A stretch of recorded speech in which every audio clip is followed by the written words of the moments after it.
let's start with Chapter 1, Organization Development and Reinventing the Organization. We live in a rapidly changing world. What that means is that organizations need to be flexible and adaptable so that they can appropriately interact and respond with the external forces that are around them. So here we have a figure that shows the external forces to an organization: competitors, customers, governments, stockholders, suppliers, society, employees, and unions. All of those will have an effect on the organization, and the organization needs to be responsive to them. So if we were to use the example of St. Mary's University, our competitors would be Acadia University, St. FX, and the Mount. Our customers would be mainly our undergraduate students and perhaps their parents, if the parents are funding tuition. We rely on governments for much of our funding, and they also regulate what we can do. We don't have stockholders, however, we do have patrons and families like the Patrick Power Trust that support us, and so we have to be aware of what they want. And then our suppliers would be like, say, textbook suppliers and suppliers of other materials that we use educationally or in research. And then society has expectations for us in how we treat students and how we prepare young people before they go out into the world, and how we are addressing social problems through academic research and theory. And then the university also has to work with a number of unions, such as faculty or staff unions. So organizations are in continuous interaction with these external forces that put pressure on us to change, and we need to be able to do that. Organizational development refers to long-range efforts to build renewal processes into organizations. That means it is a long-term effort to make organizations more adaptive through systematic changes. And that is all about making the organization perform better and be more likely to survive. So there are 5 core traits of organizational development. So it's planned. This is not haphazard, sudden, or random change. It's managed from the top, so leadership wants to do this. It applies to the whole organization, and it's meant to increase the effectiveness and health of the organization. That refers to performance and survival, both of the organization itself and the employees. So we want to be productive, and we want our employees to have high well-being. It uses behavioral science knowledge in the sense of knowledge from the fields of psychology and management. Change never stops. The external environment keeps on changing, and that means that organizations have to be constantly ready to adapt. So today's managers need to be flexible, they need to be able to respond quickly, and they need to be innovative. Managers need to deal with a world that can be chaotic. So consider the global pandemic that we've been going through. Managers need to set up workspaces now so that people are 6 feet apart. So in that picture there, we can see the physical distancing between the workstations. Managers need to be ready to respond to new competitors entering the market who may be doing things very differently, and they'll need to innovate in response. Consider the example of BlackBerry. You might remember when those phones were really cool. BlackBerry was a very popular device, and they really believed in their product, but they didn't understand the consumer market. So when Apple came in with its iPhone and all those apps, they thought they had something good going with their professional business product, and they didn't adapt, and they're not with us anymore as a consequence of that. So managers need to be flexible, adaptable, and able to anticipate the future. They need to know how to diagnose problems. You'll be practicing doing that in your case analyses. and how to implement change programs. The primary goals of change programs are to change the corporate culture. We'll be talking more about that and how important it is. We need to become more adaptive, that's the whole point of organizational development, and more competitive. So that would mean the organization is better performing. Characteristics of organizational development are change, using a collaborative approach, having a performance orientation, having a humanistic orientation, having a systems approach, and using the scientific method. So change is planned by managers to achieve goals. Again, this is not haphazard, random, or sudden change. This is planned change that goes through a process. The change should involve a collaborative approach and employee engagement. So if you force change on people without talking to them, without hearing them, if they feel like change is imposed on them, they will likely resist it and it may not work. The point of organizational development is always to improve and enhance both the performance of the company and its human resources. So we would want to help people leverage their talents and sort of be their best selves at work. There's a systems approach, which means we think about how different elements of the organization interact with each other. We'll be talking about the socio-technical systems approach in, I believe, Chapter 2. And then finally, this is a science, so we use scientific approaches from psychology and management. For example, there's scientific theories on leadership. So certain leadership types are more effective than others. So ideally we have transformative leaders who humanistically guide people to be their best, most productive selves at work. Successful firms share 5 traits. They're fast, they make good quality products or services, they have engaged employees, they're customer-oriented, and they tend to be smaller. In this context, being customer-oriented refers to creating niche markets. A niche market is a subset of the market on which a specific product is focused. It could be low-carb breakfast cereals for people on keto diets. And so that's about creating more specialized products to respond to the unique things that people want. In this context, being smaller refers to being made up of more autonomous units. What does that mean? That's about organizational structure that is flatter, made up of independent teams or more independent teams that can respond quickly on their own. The field of organizational development emerged in the late 1940s with the National Training Laboratories in Bethel, Maine, and the Survey Research Center at the University of Michigan. At the NTL laboratories, they focused on improving work team processes.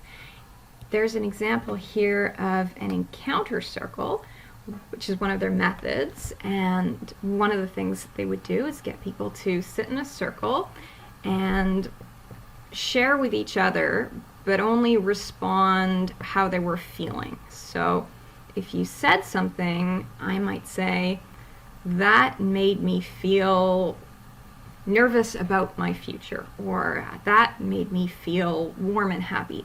And that taught people how others reacted emotionally to them. So that's about improving interpersonal processes in a team.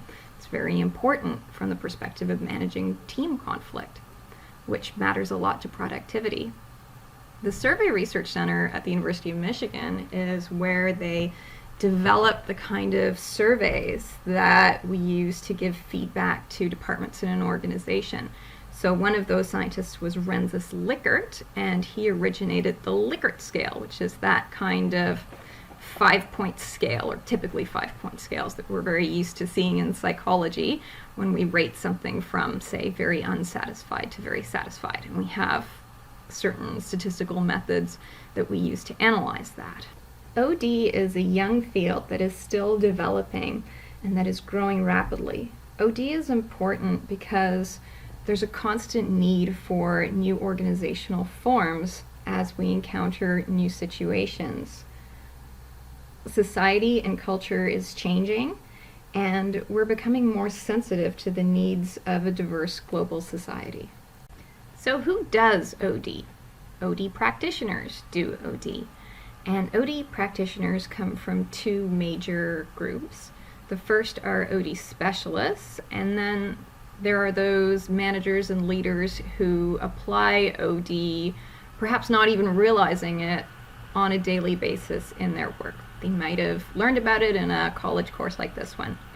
The OD specialists, so people who actually specialize in organizational development, may act as external consultants, or they may work within the organization as internal specialists as part of, say, an OD team or department.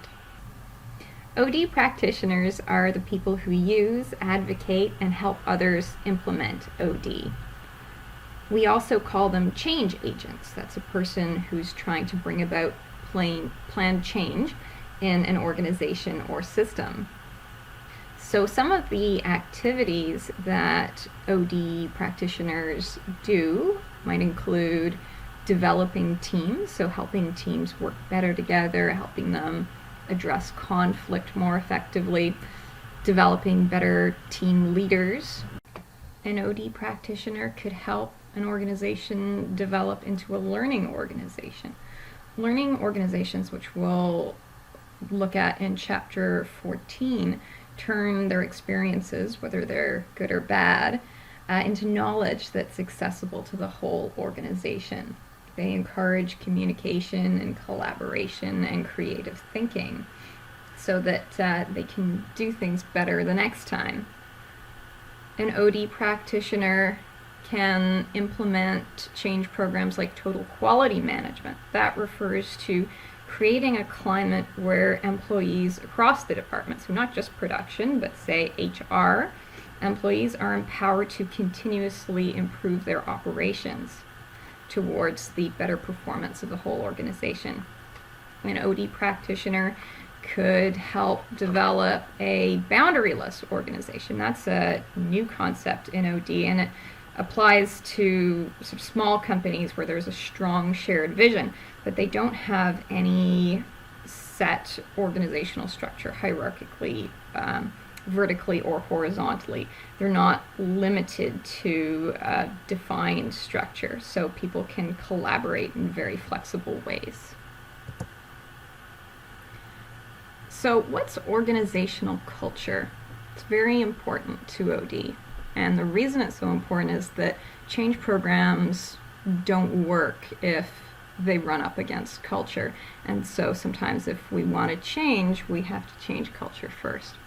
So organizational culture is a system of shared meanings that include language, dress, patterns of behavior, values, feelings, attitudes, interactions, group norms.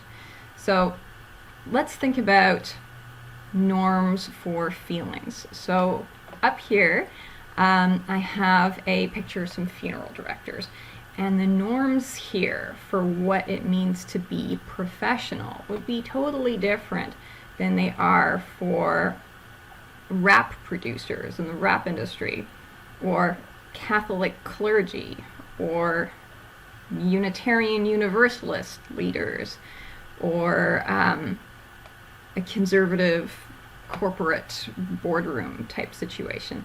So if we were to just think about, say, personal disclosures would be considered pretty inappropriate for funeral directors. You'd want to be totally focused on the feelings of the client and listening to their story and listening about the life of the departed, but you wouldn't want to talk about your own personal experiences. Whereas rap is an essentialist type of art where people talk or sing about very raw and real personal experiences, and that would be seen as desirable. Patterns for dress are totally different in different organizations. So in a very traditional an hierarchical organization like the Catholic Church, we have people wearing robes that they've been wearing for centuries, and different types of dress are used for different roles and different rituals. Whereas in a new religion like Universalist Unitarianism, that's very much about individual personal journeys and meanings, people are encouraged to show up as they are, which means dress in ways that display their individual identity and values. Talking about values, the UUs here, this is actually a picture from a UU conference, value social justice, and they would be talking about social issues and valuing equality. Now, if we look at the corporate boardroom scene, we see people dressed in conservative shades of blue and gray and black, and they would probably be talking about the bottom line in some way. And we also see from the way that we have one person standing and addressing all the others who are sitting and listening, that this person is being seen as an expert in perhaps a hierarchical way. So if culture is a system or set of shared meanings, think of all of Catholicism and Catholic culture, and norms are particular shared ideas. In Catholicism, a norm might be that people go to Mass every Sunday, unless they are ill or have some other kind of special exception. There are pivotal and peripheral norms. Pivotal norms are essential to accomplishing an organization's objectives. Going to Mass every Sunday would be a pivotal norm in Catholicism. Wearing a conservative business suit would be a pivotal norm in a business environment like a bank, for example. Peripheral norms are less important. They're not essential to the organization's objectives. In the bank environment, dressing in a very formal way conveys to the customer that we know what we're doing and we're taking this very seriously, and the customer that's investing all their money in your company really needs to know that. But in some other type of organization, say a university, professors could dress down, and that's not seen as threatening the organization's objectives in any way. A professor who knows what they're talking about and seems intelligent can wear a suit or wear more casual clothes, and that doesn't really make much difference to the students. There's a good example in the textbook that dress is a peripheral norm in an organization that has a casual Friday.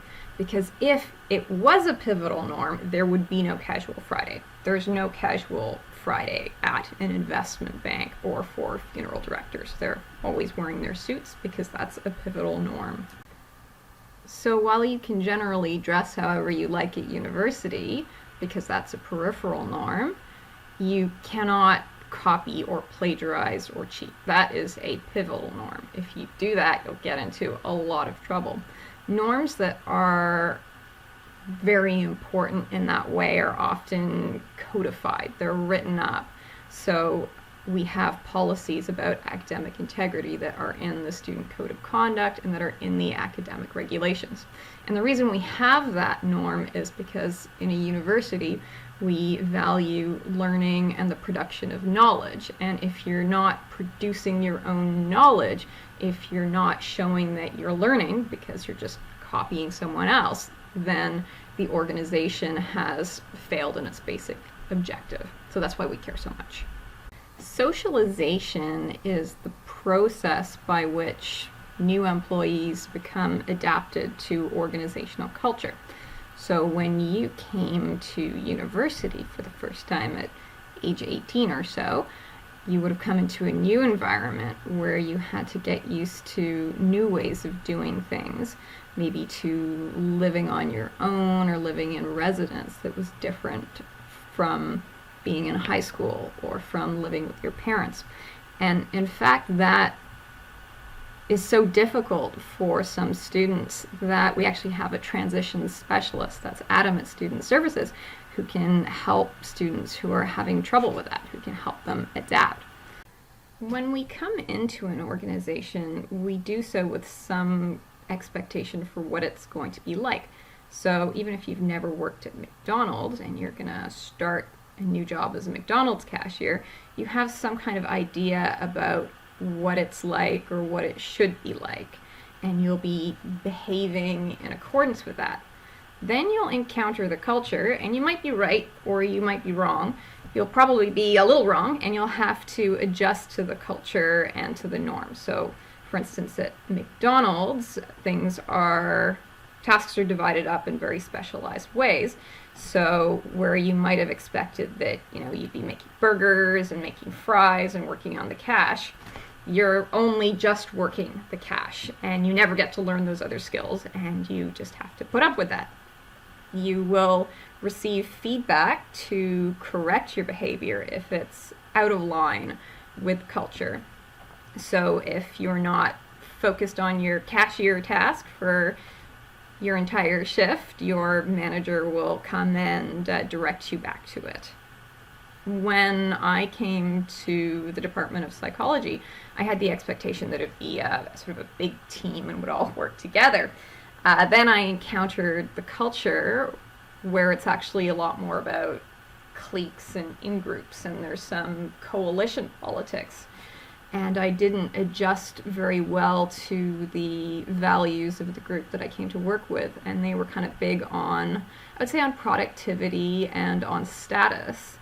And I'm more about community and service. So I received a lot of, say, unpleasant feedback from those folks who weren't comfortable with the way I do things, and I actually ended up being kind of bullied out of that group until I found a new group to work with of people who have the same kind of values, and we work well together, and I'm very happy.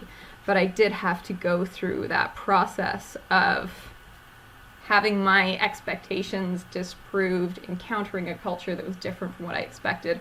I had to get used to it. I now understand the university as a political system in the way I never would have on coming into it.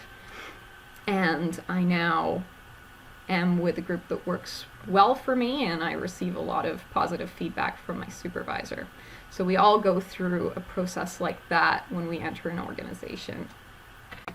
In the process of adjusting to the cultural norms of an organization, individuals can reject those values and norms, in which case they will probably be sanctioned in some way, let go, they'll feel like or be told they don't fit in, or they can conform and accept all values and norms, and that will probably be very well regarded. In the middle of that, we have something called creative individualism, which is about accepting only the pivotal values and rejecting all others.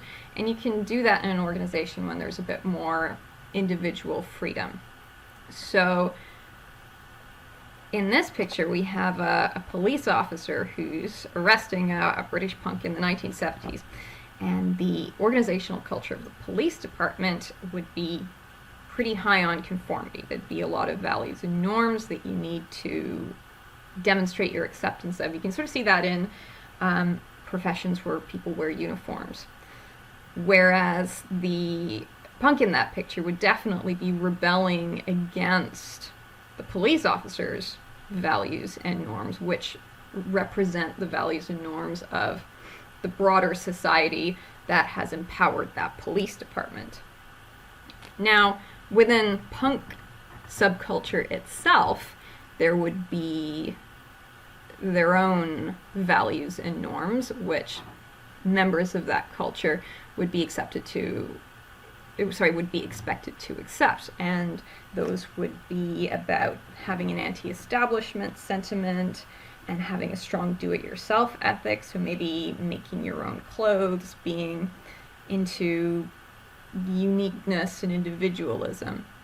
Now, there are things that wouldn't go down well in that culture. So if you showed up wearing a Brooks Brothers suit and you were talking about your mutual funds, you'd probably get some very strange looks. People might pull away and not invite you to the next party because you're not one of them. So all cultures, all organizations have their pivotal norms and their peripheral norms. A university is somewhere we can express creative individualism. So as an academic, I accept the pivotal values of learning and academic freedom and academic integrity, but I reject some of the other values that we find here, things about prestige and status. I'm not into that. And I can get away with that. That's okay, as long as I'm careful about how I express it. So creative individualism is a nice space if you can get there. But there's less room for that, I would say, in some organizations that require higher conformity.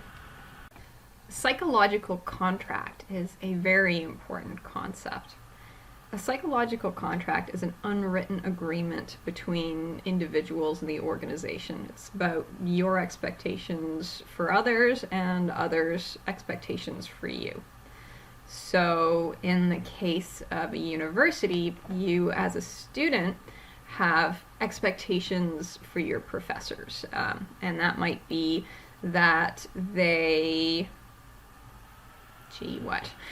show up for class on time, that they answer your questions, that they answer your emails in a timely manner, and that they show you compassion as a developing learner. And then your professors are going to have some kind of expectations for you, and it might be diligence. It might be that you try something first, that you read the syllabus first before asking a question. And conflict occurs and people get ticked off at each other when we violate psychological contracts. And since they're unwritten, this happens quite a lot. So getting along with people requires pretty high-level social skills because you're negotiating and understanding all these unwritten expectations and agreements. So professors often get irritated when students ask them questions that show that they haven't read the syllabus first, because that's typically the professor's expectation. In this example here of the bickering couple, I would assume that there's been some kind of a violation of the psychological contract for their relationship. So maybe she thinks that he should be doing more chores around the house. That's her expectation for him as a partner. Whereas he's thinking, yeah, I've been working all day and now I'm going to sit down and have a beer and you should get me dinner. And that's his expectation for her. And since there's a violation of psychological contracts, that things aren't working out. Psychological contracts are not written, they're not formalized, and they're open-ended, so issues can be renegotiated. So they're kind of dynamic and can change over time. In this course, we'll be applying the socio-technical systems approach. So OD is a continuing process where we see the organization as a total system, and that system has subsystems. So there's a social and political system that's about leadership and whether you have a flat hierarchy or a tall hierarchy, whether everyone gets along or there's cliques and in-groups and infighting. The OD practitioner has to understand all that in order to intervene effectively. There's leadership. What kind of leader do you have? Are they authoritarian and dictatorial, or are they transformative and empowering? The technical subsystem refers to things like equipment and processes. What kind of computers you're using, whether you're automating processes or not. Structure of the organization refers to organizational structure, so roles and responsibilities, job descriptions. And then goals and values are what the organization does and what it's about, so what they're doing and why they're doing it. And all of these subsystems interact with each other. That's why we have to understand them all. There are 5 stages of organizational development. The first stage is understanding that there's a need for change, and that need needs to be felt in order for anything to happen. In the second stage, the practitioner enters the system and establishes trust and open communication, a good relationship, a psychological and a written contract with the client. We actually don't talk about the client as a single person or organization. It's better understood as a client system. So there's your contact point in the organization, the person who maybe invited you to intervene, but the lower level employees that you're applying your intervention to are also a client in a sense, and the whole organization is a client in a sense. So we find ourselves talking about a client system. So stage 2 is about establishing the relationship between yourself as the OD practitioner and the client system. In stage 3, we learn that there's some kind of a problem. Why did they call you? So we need to talk to people, understand the problem, think about the causes, gather data, and then propose a change strategy. That's what we're going to be doing in our case analyses. Then in stage 4, you'd actually implement the intervention. That'd be some kind of an activity or a program. Maybe it's leadership training. Maybe it's some kind of a team intervention. And the aim of these programs is to increase the effectiveness of the organization at the end of the day. In stage 5, we would monitor the results and watch for the stabilization of the system. And at some point, the need for the practitioner decreases. Maybe the client is learning to do things on their own. Managers have been trained to be more responsive, and they don't need us as much, and we can gradually disengage. That brings us to the end of chapter 1. Thank you for your attention.